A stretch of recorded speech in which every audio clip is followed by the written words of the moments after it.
All right.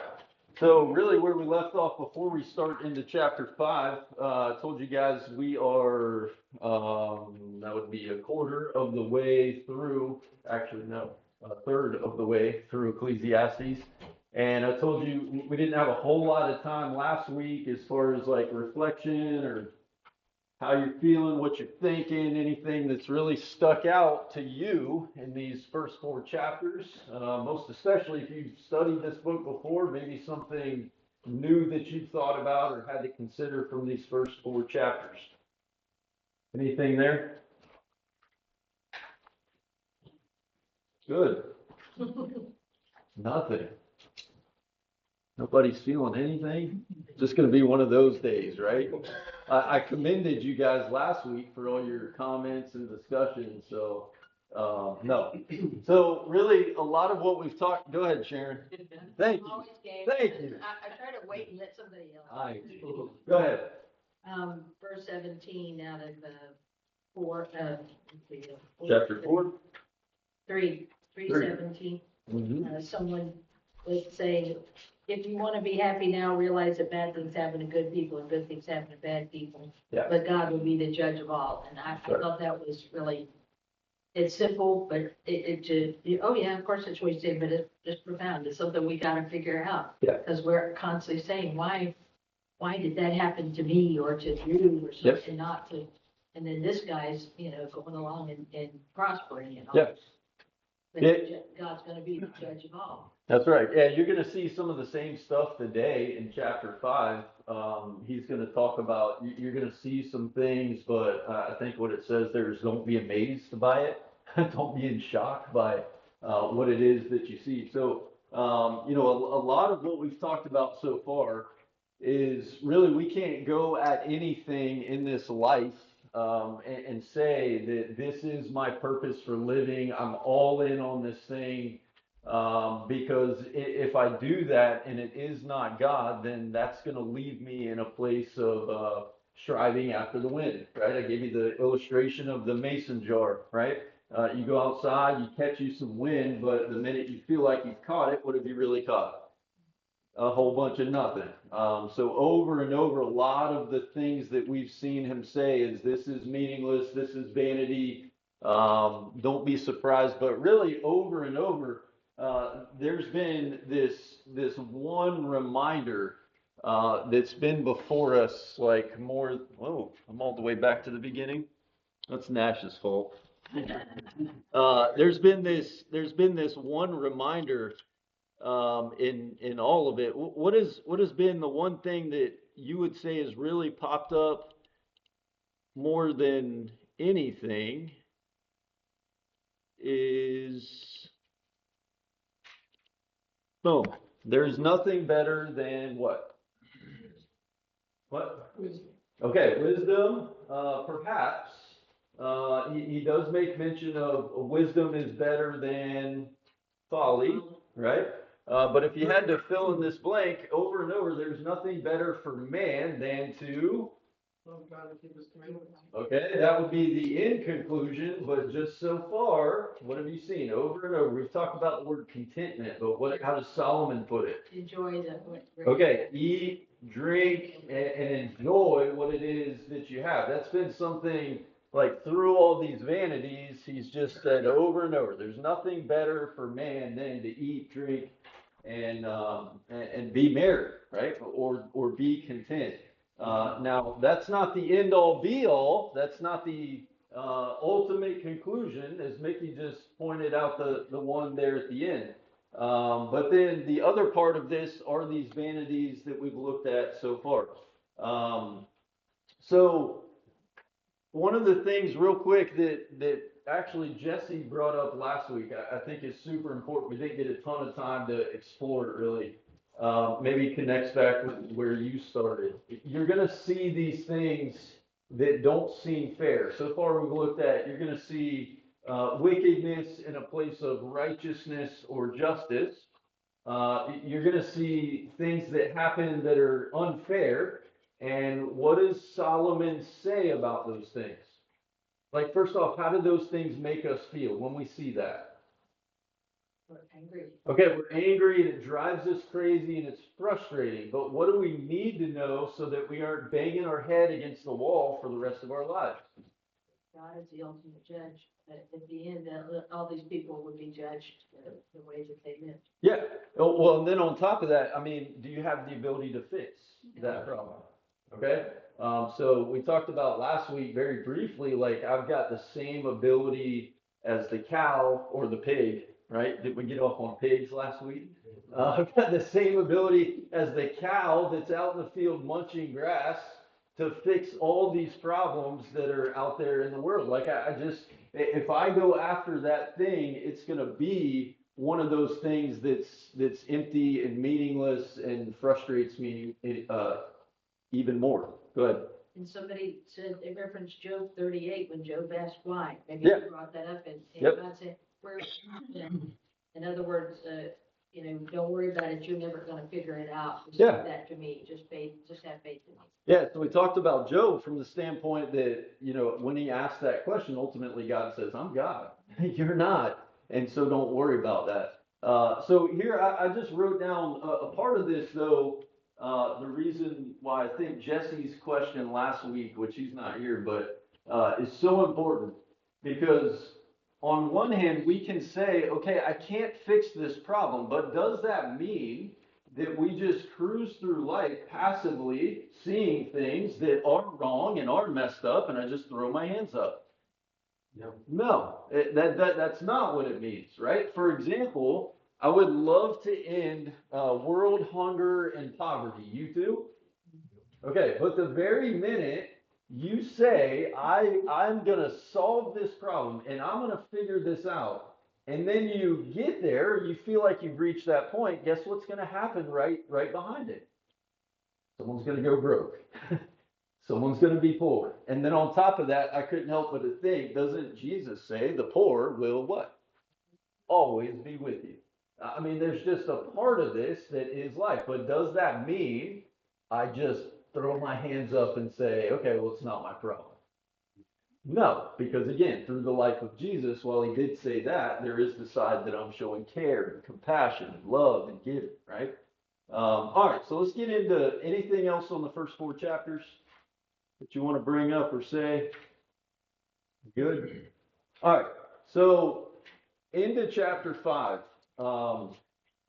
I think this is really kind of a continuation of some of the things that we've talked about and some of the things we've discussed. And one of the things that we're going to deal with here in chapter 5, I think, first off, this is a really hard chapter. I think chapter 5 and chapter 11 are probably the two hardest to kind of like explain or to actually get through. But in chapter 5, I guess as far as an intro, I don't know if y'all know this, but human beings, man has a tendency usually to think that the idea that he has or the solution that he has is what's best and better than all other solutions. Okay? For example, does anybody have any ideas or solutions to all the problems that are happening in our world? No. Nobody has any suggestions. Okay, let me ask it this way. And if you don't raise your hand to this, you're a liar and you need to leave. Raise your hand if you feel like maybe you've got a solution to some of the problems that we are facing right now in the United States of America, that our president is not doing. Okay. Now, what about the president before him? How about the president before him? Okay, you go all the way back, as far back as you want to go. Man has this tendency to think that my solution, my solve, is what's best. Here's another example, maybe more appropriate, but it's not football season. You ever watch the Gators play football and think that you could call better plays than the coach that's calling the plays? I do it all the time. I know. Yeah, I know I could sometimes too. Watch that offense for 3 years. I know. They call him the armchair quarterback, though, right? Like the guy that I know better. He's the one coaching them every day. He's the one in charge of the playbook, but I know what's best, right? So we fight that a lot, and I think a lot of what we're going to get into right here in chapter 5, like look at the first few words of chapter 5. Guard your steps. If you read this ahead of time, watch your mouth. Watch out with what you vow. I mean, we're going to look at some of these things where it's almost like Solomon's telling us, like, hey, I know you're going to grapple with this idea that you know what's best, and in your heart, you feel like you know what's best. But hey, listen, you need to remember here's you, here's God. You're not him. And so we need to be reminded of that. So let's start here. I'm going to read the first 6 verses all the way through, and then we'll backtrack and kind of break these down a little bit. So chapter 5, verse 1. Guard your steps when you go to the house of God. To draw near to listen is better than to offer the sacrifice of fools, for they do not know that they are doing evil. Be not rash with your mouth, nor let your heart be hasty to utter a word before God. For God is in heaven, and you are on earth. Therefore let your words be few. For a dream comes with much business, and a fool's voice with many words. When you vow a vow to God, don't delay in paying it, for he has no pleasure in fools. Pay what you vow. It is better that you should not vow than that you should vow and not pay. Let not your mouth lead you into sin, and do not say before the messenger that it was a mistake. Why should God be angry at your voice and destroy the work of your hands? Now let's start here in verse 1. Guard your steps when you go to the house of God. What's that mean? I like the New Living Translation. Read that one for us. It says, as you enter the house of God, keep your ears open and your mouth shut. It is evil to make mindless offerings to God. Okay. So, I mean, what does that mean? That no matter the translation that we're looking at, what is he trying to tell us? Go ahead, Richard. I think it's all about respect and awe of God. And I think sometimes, well, I know, actually, that really comprehend that. Let's put it that way. Yeah. What we're actually, when we come here to worship, what we're actually doing, who we're actually doing that for. Yes. Yeah, the reverence that surrounds that as I enter into the house of God, right? This reminds me so much of this New Testament passage in Matthew 15 where Jesus addresses worship not being acceptable and in vain. But the part of this that I think is most appropriate to us is like, immediately in our minds, we say we're good. I mean, right? Why do we say we're good in regards to this? Usually. What's that? We're comparing ourselves to other people. Exactly. Yeah, we do what's right here. We follow the book. But what is the part of worship where, man, maybe, just maybe, we miss the mark as far as, hey, guard your steps as you enter into the house of God. It's one thing to say, I worship in truth, but what's the other half of that? Worship in spirit. Which means what? What does that mean? I know you've heard that all your life, but what does it mean to actually worship in spirit and in truth? Have your heart right. What's that? Have your heart right. Yeah, I got to have my heart right. Mickey? I call it like all in, like Yeah. I'm ADD, so my brain's always going, blah, blah, blah, blah, Yeah. blah. Just like being focused. Right. Every part of my being all in. Yeah. But I think this is, this is a really big one for us. Okay? Because I think a part of this is on one side we say, that doesn't apply. We do it all right. And we fall into this land of checking boxes really without saying, man, I need to get this right. Now, are there some others that need the other part right? As we draw that comparison? Drew, go ahead. The verse that kind of came to mind when I was thinking about this is in Luke 18, when Jesus is kind of telling the story of the Pharisee and the tax collector, right? Yeah. And it says, two men went up, this is in Luke 18, verse 10. It says, two men went up into the temple to pray, one a Pharisee and the other the tax collector. I find myself being the Pharisee sometimes when it says, standing by himself, he prayed this way: God, I thank you that I'm not like the other men, extortioners, unjust, adulterers. And my favorite part is like he even gets thoughtful about this, or even that tax collector, right? I fast twice a week. I give tithes of all I get. But the tax collector, that guy, standing far off, would not even lift up his eyes to heaven, but he beats his breast, saying, God, be merciful to me, a sinner. I tell you, this man went to the house justified rather than the other. Right? I find myself sometimes being the one that's like, well, not that guy. Yeah. Not him. That's right. Better than that. Mm-hmm. Yeah, so in that case, how appropriate is that reminder? Guard your steps. Watch your steps as you enter into the house of God. It's a very serious matter, and your heart needs to be right. It is not that I just waltz right in and do whatever. I mean, like, can you think of any Old Testament examples of someone that did things the way he saw fit? The way that he desired. I immediately went to David carrying the ark, right? Now we point to this and we say, okay, well, you have this guy Uzzah, and Uzzah, man, we feel really bad for him. Wasn't he trying to do a good thing? Yeah, by not letting it topple over. But the Bible tells us the anger of the Lord burned against Uzzah. Why? For his irreverence. And there's some other words here. His error, his hastiness. That's another part of this. But And you know what, they didn't have what we have. Exactly. We have God with skin on him. We have Christ. That's right. And if that's the only one I'm ever comparing myself to, I won't Yeah. get into this mess. Yeah, absolutely. So, Yeah, so I mean, again, there's two sides to this. He didn't do what he was supposed to do, but there's a side of this that goes back to what Richard said, this irreverence about it. But as you know, probably, David set this whole situation back right. Now, this is really, I hate to spend a bunch of time here, but it's super important to us today.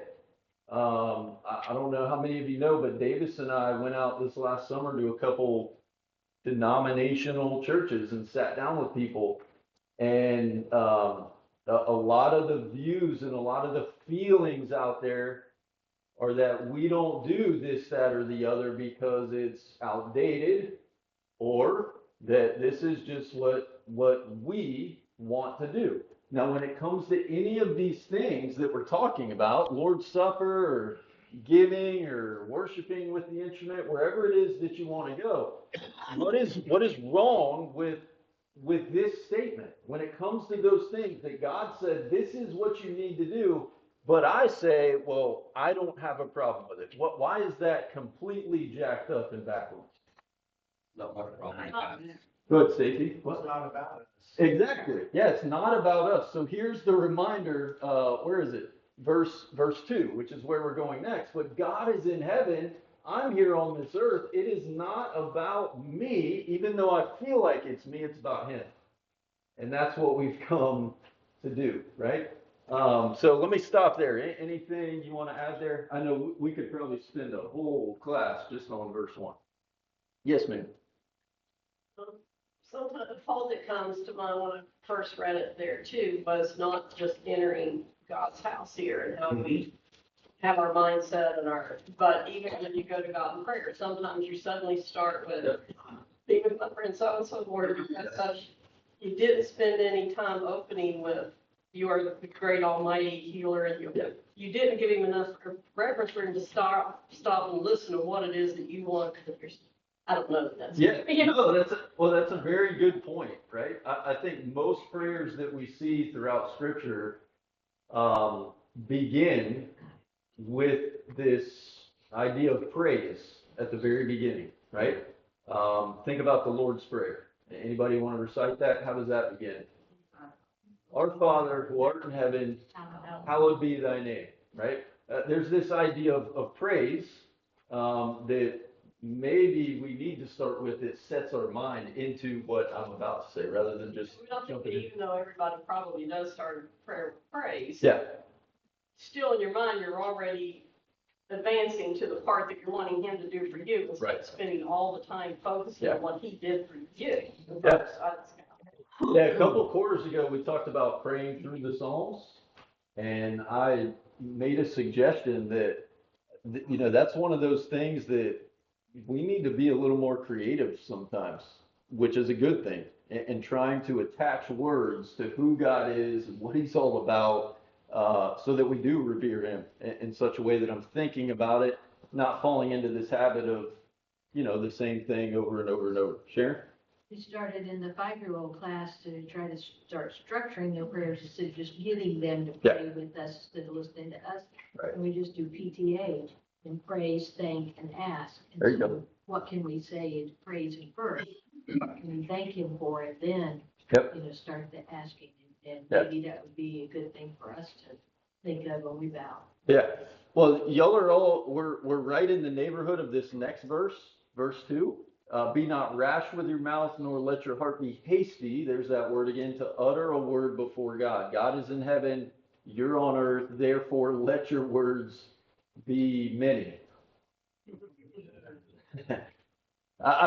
He's talking about prayer here, right? As I approach God, I don't know about y'all. Y'all need this? Like I jump in and maybe it sounds like Luke 18. Maybe it sounds like I immediately jump into God, I need this and I need that and I need all these things. We gotta be careful, right?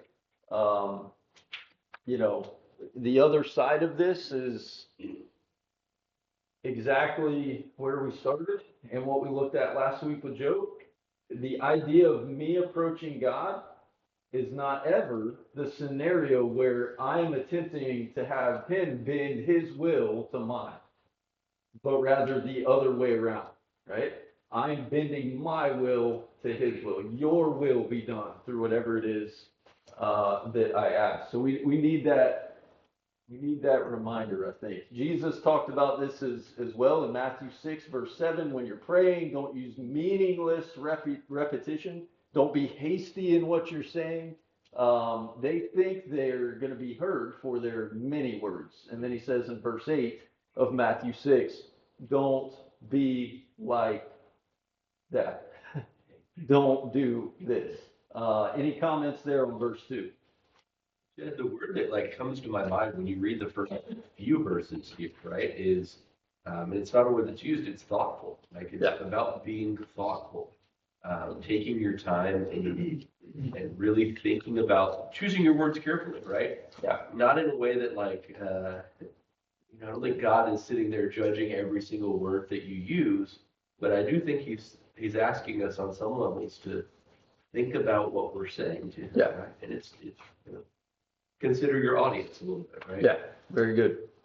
Yeah, not to totally blow up the idea of God, I need you now kind of praying, right? Because we know we have that as well. Yep. Anything else here on verse 2? All right, verse 3. For a dream comes with much business, or your version might say effort, and a fool's voice with many words. Now, I have a hard time with this verse. I don't know this, and then I think it's verse 9, kind of seem in this chapter a little bit like off a little bit to me. I think the idea here is that you have this dream, not like I fell asleep and I dreamed a thing, but more like we might say Martin Luther King Jr. kind of, I have a dream. What is he saying? He didn't fall asleep and have a dream. What was he saying when he said that? Yeah, I have a vision, or I have a desire, I have a passion or a hope for this thing. And so, in order to bring that to fruition, whatever that dream or hope or desire is for you, what is it going to require? It's going to require some effort and it's going to require some work. You know that to be true? Like you thought, I don't know, in regards to work or a project or even with your kids, how in the world do I get them from here, right, Megan, to here? How do I get them away from that? And it's going to require what? A lot of work and a lot of effort and a lot of repetition. But then on the flip side, you have this voice of a fool. Through many words is exactly that. He's not There's no action attached to it. He's just, I'm going to do this. I'm going to do that. I'm going to go this way. I'm going to go that way. I'm going to accomplish this. But what does he do? What's the extent of his effort? Just a whole bunch of chatter, right? You know any of those people? Yeah, sometimes. I almost feel like this verse is like a good segue between the first part of it and what we're gonna read next. Yeah. Of like, be smart about what you're saying, because if you're gonna want something or ask for something, you wanna try to put that work in, now you gotta be like, okay, I wanna start paying for what I'm saying. Yes. Like, I wanna show up and do what I'm saying on my part, to try to blend what you're saying for me. Yeah, so, yeah, I mean, I like the idea of connecting that with where we're going with this word vow and promise, right? I mean, not just casually slinging around some words, but putting some meat and some action to it. So let's go there to verse 4. When you vow a vow to God, don't delay in paying it, for he has no pleasure in fools. Pay what you vow. So, should you vow something to God and you don't deliver, then what are you? Fool. You're a debtor. A debtor. Faithful. I mean, like, I don't know that, I mean, in God's estimation, I am a fool. Should I vow to do something or I vow something to him and I don't pay up, right? And so what is the best scenario where people oftentimes will do this? Commit to doing What's that? something. Okay, marriage. I was gonna say, commit to doing something and then don't follow through, back out, Yeah. get busy. Right. Sorry, I got busy. Mr. Denny? Tragedy. Okay, tragedy, or there's something like, like I guess you'd call it like the foxhole prayer, right? Like I'm stuck in the foxhole and my life is on the line. God, if you get me out of this situation, then what? I will serve you the rest of my life. I will do this and I will do that. And that kind of promise and that kind of vow, oftentimes is just an emotionally charged one that's not well thought out, that connects back to verse 3 a little bit, right? And so they don't really make good on that. We have, I don't know if you want to consider just marriage or our culture here today. We are a culture that is steeped in vows that are just like, it's just okay to break them, right? I mean, steeped in it. And so we got to be very careful, because I mean, when I approach God, when I get married and I say my vows before him, or God, I promise that these kids you bless me with, I'm going to raise them this way, or I promise if you bless me in this way, I'll give back. I mean, there's a lot of avenues we could go here, and that's a little scary. We need to remember how serious that is in his eyes, right? And not fall into thinking, not a big deal, right? Times have changed. Things are different. Some of these things we fall back on. Anything else on verse 4? Okay, he continues here in verse 5. It's better you should not vow than that you should vow and not pay. Let not your mouth lead you into sin. Don't say before the messenger that it was a mistake. Why should God be angry at your voice and destroy the work of your hands? So, again, I don't know if you want to take that any other place than what we've already mentioned. It's the scriptural equivalent of no takebacks. Yeah. Can't take it back, right? Yeah. Anything else? Goes along with Christ saying, don't let your right hand know what your left hand is doing. Mm-hmm. Be a silent, good worker, but Yeah. don't shoot off. Right. Sharon? I had a sister in Gainesville for years that, in fact, she was one of the elders' wives at the time, and she went forward at the invitation and convicted so many of us that she just laid her heart before all of us, asked to pray for her for being a person of just good intentions. And just good intentions and good intentions. I'm going to, visit the sick bed. I'm going to call. I'm going to help. I'm going to read my Bible every day. And she said, I just have nothing but good intentions, and I need prayers to follow through on that. And I thought, man, Yeah.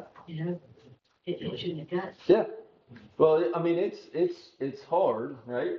That word intentions. Everybody have the best of intentions on January 1st of every year, like to change something. Oh, to fix something, to do something better. I promise I'm gonna do this. How long does it last? I mean, for a lot of us, it doesn't last very long, right? Mr. Denny? I remember correctly, somebody once said the road to hell is paved with good intentions. Yeah, that's right. Very good. Very good. All right, let's look at, well, so that would be just how I would recap, these first 6 verses. Guard your steps, watch your mouth, and fear God, right? And should you decide to do you and waltz right in or say what you want to say or vow what you want to vow, you go for it. But you run the risk of feeling the wrath of God. And I know that's not cute. I know that's not something we talk about often, but there needs to be a pretty healthy fear of God and his power and not doing what he said to do and also being considered a fool, which is some of this. So let me ask you this. What do these verses have to do with finding happiness on this earth? That's the lens through which we're looking at all this. So what do these first 6 verses have anything to do with my life here on this earth? Yes, ma'am. I think it's really a relief to think God is God and I am not. Yeah. And if we think of it in that term, then all this stuff falls into place. Yeah. Because God is God and I am not. So we find contentment in whatever status we're in, as Paul said, in whatever state we're in, because God is God. Yeah. And that leads to contentment, that leads to joy, that leads to no anxiety about everything, but everything just trust Christ. Yeah, that's a good point. I mean, if you walk away from these first 6 verses not saying, whoa, and that not humbling you a little bit, drawing back to your place rather than his, maybe you've got a bigger problem. Not saying you have problems, but, Mickey, were you gonna say something else? It really gives us our parameters for how to have a good relationship with them. Mhm. Boundaries might be a more popular Yeah. term we use today. Yeah, I mean, so does a right relationship with God have anything to do with your happiness on this earth? It's got a lot to do with it, right? So, that helps too. But, all right, look at verse 7. Let's read 7 and 8. It says, for when dreams increase and words grow many, there is vanity, but God is the one you must fear. If you see in a province the oppression of the poor and the violation of justice and righteousness, do not be amazed at the matter, for the high official is watched by a higher, and there are yet higher ones even over them.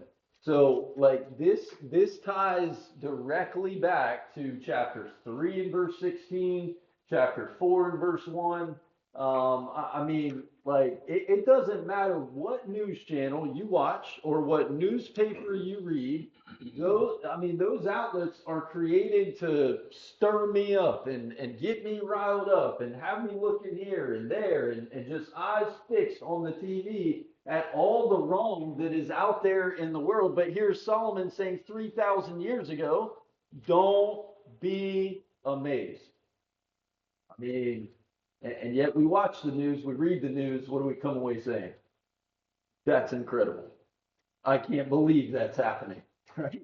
It goes all the way back, I think, to chapter 1. See if you can fill in these blanks. What has been is what will be. And what has been done is what will be done. There is nothing new under the sun. It ties right back to chapter 1. Don't be amazed by all this stuff. And why is that important to our happiness? What's that? So it doesn't mess you up. Yeah. Doesn't Paul, since we were talking about Paul just a minute ago, Paul says in Romans 12, I believe, don't conform to what? The pattern of the world, right? So when the world's going crazy and things seem to be going awry, hey, don't go that route. Don't go over here. You stay in a place that is, there's nothing new under the sun. And guess who's in control? God, right? Um, the NLT is a really good read on that verse as well, just to give you some more there. Let me finish with verse 9. This is probably, I don't know, like, I don't even know what to do with this, really. I'm going to give you my interpretation. I don't know if anyone else in your reading this week, you felt like verse 9 is kind of like, what? But even after reading several other translations, it appears to me that no other translators really know what to do or where to go with verse 9. That reads this way, but this is gain for a land in every way, a king committed to cultivated fields. Y'all good on that one? Here's Young's literal translation. If you took it literally, down here at the bottom, and the abundance of a land is for all, a king for a field is served. You got that? Like, I mean, I spent probably way too much time trying to figure this one up, but go ahead if you got something. I'll give you in a minute what I think, but it may or may not be right. Okay, Drew?